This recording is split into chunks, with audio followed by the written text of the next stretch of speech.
All right. It's live, just so you know. Oh, Yeah, now we're just we're looking live, at it. so don't say anything bad about us anymore, Shane. Got to keep that all to yourself. Okay.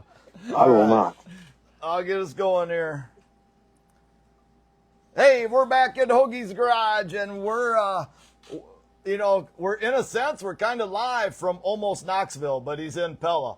It's closer to Knoxville than we are. How you doing, Shane? Shane Carson.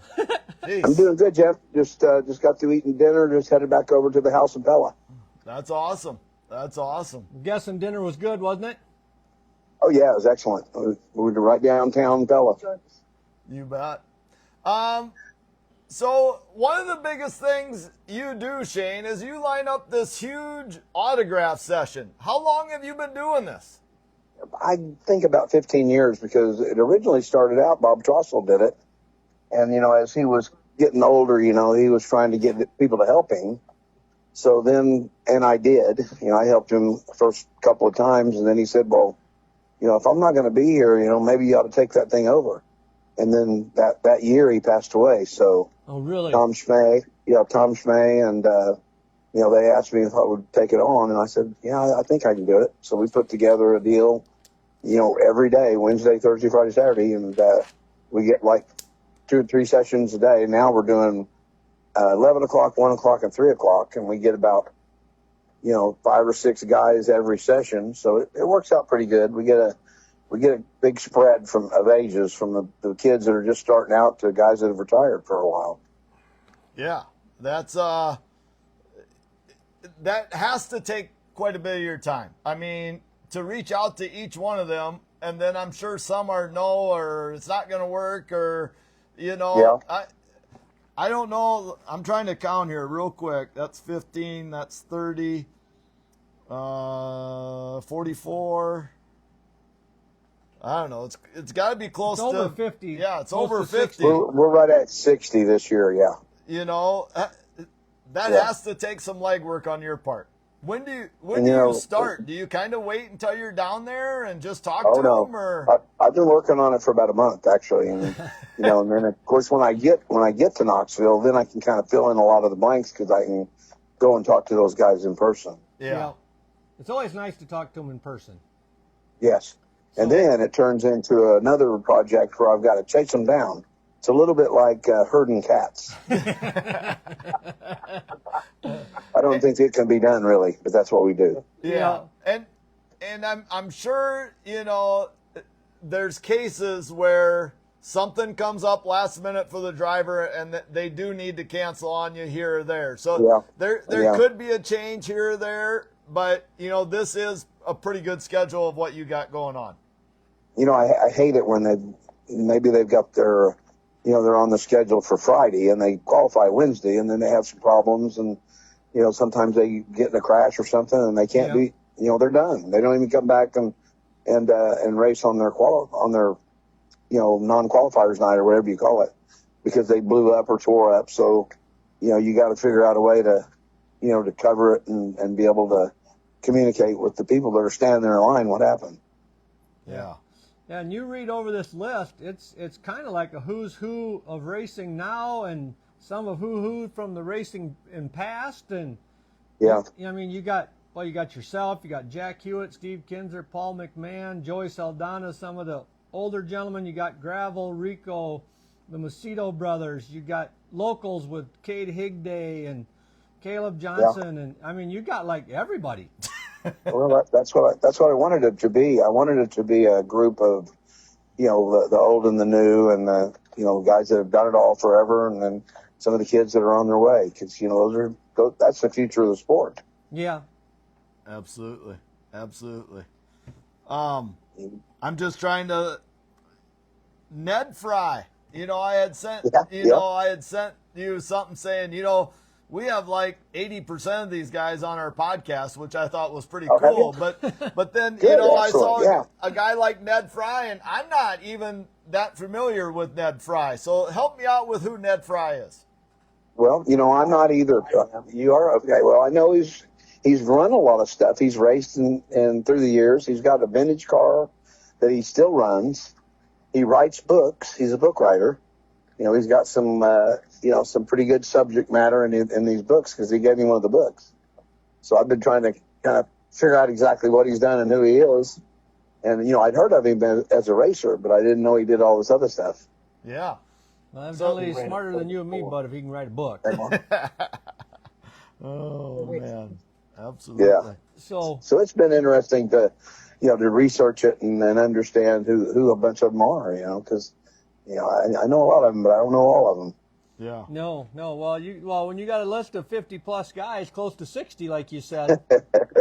Yeah.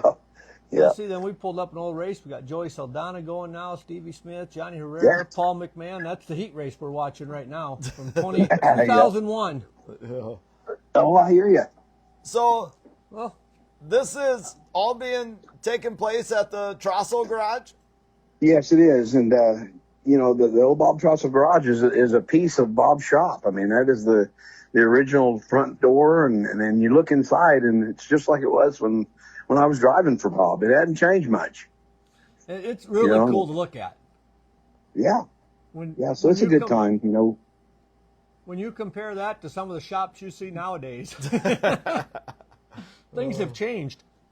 So, well, you see the shops nowadays, it looks like a NASCAR shop. Yeah. And there's not a thing out of place, Well, we went up to the big game shop the other day and interviewed Cody again. We've been in there twice now, and the first time we were in there, we asked if we had to take our shoes off to come in or not. The place is that. I know what you mean. It's golly, I'd feel bad about working on a car and have some oil get on the floor, I'm pretty sure you could drop your peanut butter sandwich down, peanut butter side down, pick it up and eat it. You wouldn't have a problem. Yeah. I think you're right. Other than getting your ass chewed, maybe getting the floor dirty. Yeah. And Cody said that's one of his things. He is. Yeah, that's his pet peeve. He is super anal about everything has a home. It goes where it belongs. John Singer was like that. John Singer was he lived in Tipton, Missouri, and I drove for him when I was driving for Speedway Motors. So he had the car. I'd go up to Tipton, which is population 500 or whatever it was, and he was so careful with anything, a spot of something getting on the concrete. He would throw such a fit. Oh. I always felt bad about walking in there.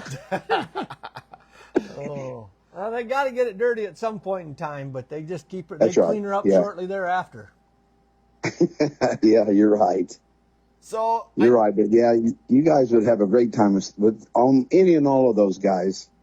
If you get a chance to come by during the autograph sessions, just come by and say hi. They love that. Yeah. Well, we're going to try and get there for at least for some of them that we haven't had on our show yet. See if we can't pin them into coming on our show once. There you go. That's it. Exactly a great opportunity to do that. Yeah. The last time we had you on, you talked about this. I believe it's Oklahoma. I'm not 100%. Uh-huh. Our memory's not good. It's not good. It's horrible. But you guys get together like once every 3 weeks or once a month or something like that. Do you guys still do that? We do. It's called the Dirt Track Legends, and it's every third Wednesday.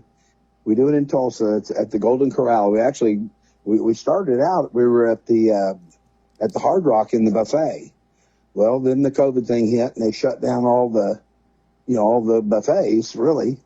So I kind of went around town a little bit and talked to a few of the restaurants that I thought we could deal with, and they were looking for something to keep their doors open.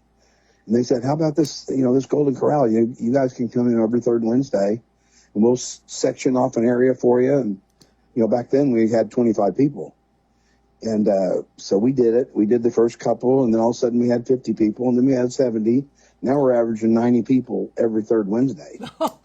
The Golden Corral's liking you guys.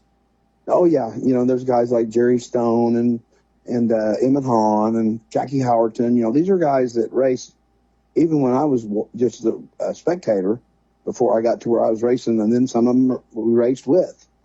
So, there's names there that the people know. And so we'll get a big crowd of sponsors and, relatives, as well as those Hall of Fame truck drivers. Yeah. Man, the things that have to be talked about there just have to be incredible.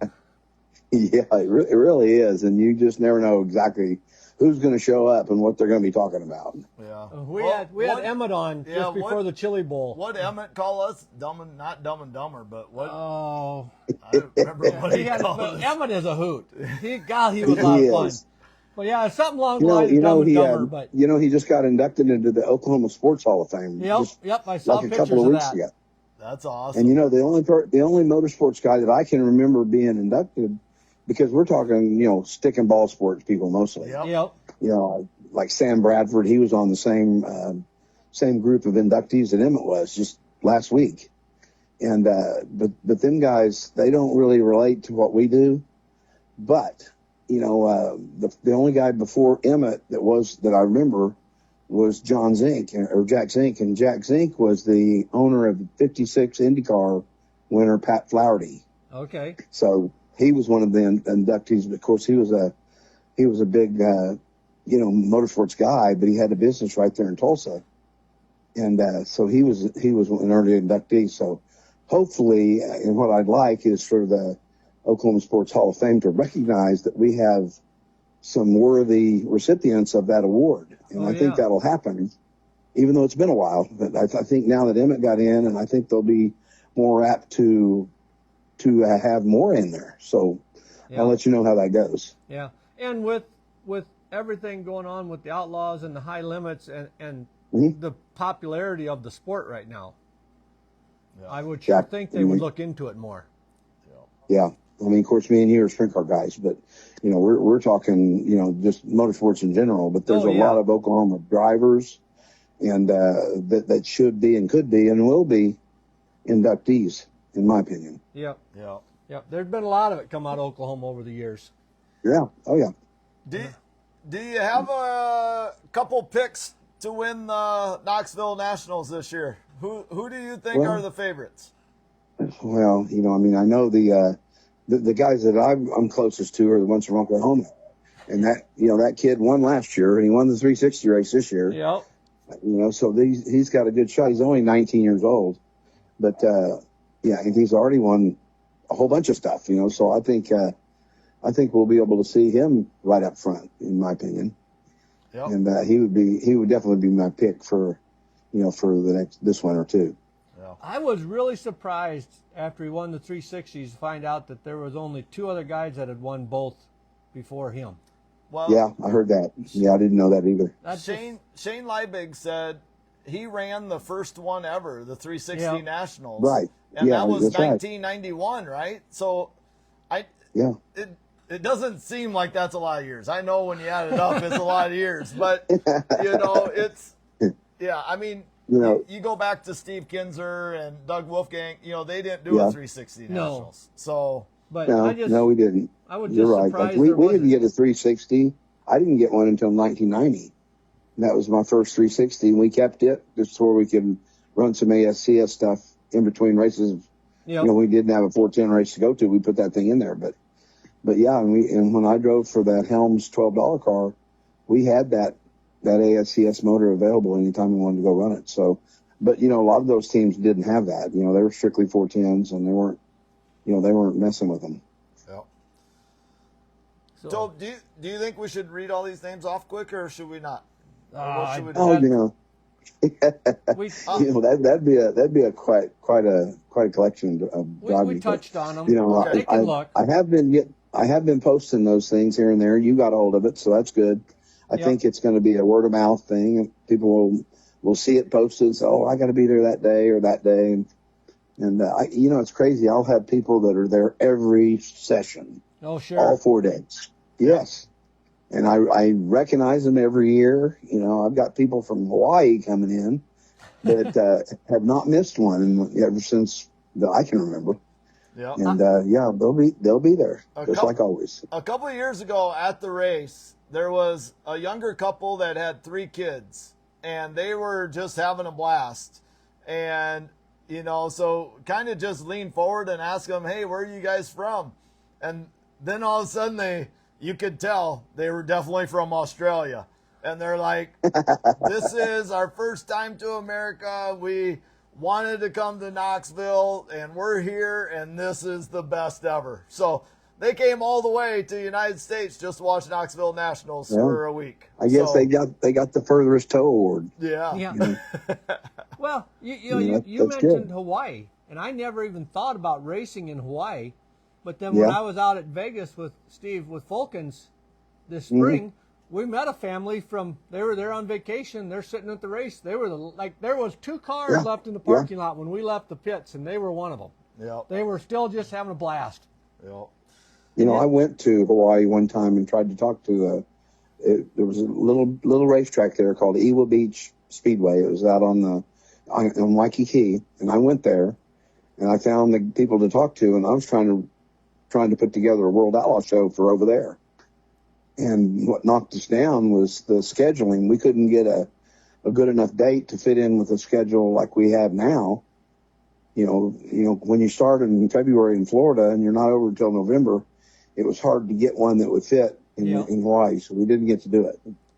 Well, that would have been kind of cool. Yeah, absolutely. I know.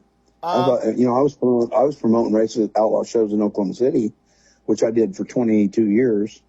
I just thought, surely I can pull that off,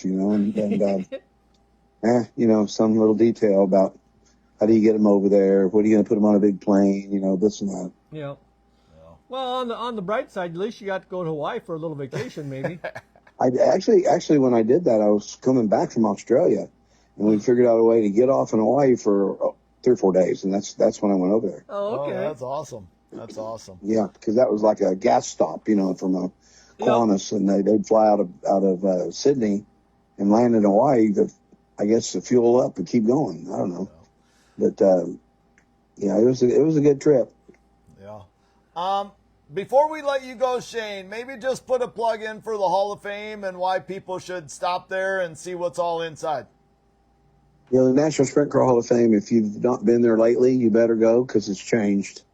It changes all the time. They kind of rotate cars in and out. We've got deals going with the Pennsylvania over by Williams Grove. They have that museum over there. Yep. Yes, the Eastern States, right?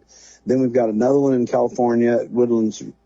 So what we do is we rotate cars between them all. So, you'll see a car there that you haven't seen before. Of course, we've got our archive, our storage building right behind where it used to be the car wash at Knoxville. Yep. And that's that big building now. And I just went in there today, and it's full of cars. And about half of them I've never seen before. So they filter them in and out of the display inside the museum. Right now, we've got each year we have a different theme. Last year, I think, was Manzanita, and the year before was Eldor, or vice versa. And this year, it's Knoxville. So we've got the iconic and important cars that ran Knoxville, won big races at Knoxville. They're in there. And that would be from an Eddie Levitt number 4J all the way up to, to Donnie Schott's brand new, one of the brand new newer cars. Yep. So it's a really neat deal. If you haven't been in it in a while, you'll walk in there and you'll say, wow, I didn't know they had this in here. Yep, this changed. And there's so much. I mean, you could obviously just walk around, look at the big stuff, and do a 15, 30-minute deal, or you could spend 5 hours in there and still miss stuff. Today we had a deal. We had a tour of the Australian crew chief of the year, and what it was that was the present for that guy that got the crew chief of the year was a trip to Knoxville, all expenses paid, and he had his driver with him, and he was there, and he was walking around with us, and Bill Wright, me, Dan Lisowski was with us, and we were kind of telling him all the stories about these cars, and the kid, he wasn't a kid, he's probably 35 maybe, but he just loved it. I mean, he didn't know anything about some of the stuff we were telling him. Well, And I don't know it was a great time. I don't know how anybody couldn't like walking through there with you and the dude and stuff and getting stories and told. the stories told. Absolutely. We've maybe heard some of the stories. Bill Wright was the guy that had all the facts. Of course, we just knew, what happened to us, me and Danny, but Bill Wright knew all the facts and figures and numbers, So he was he's a statistician,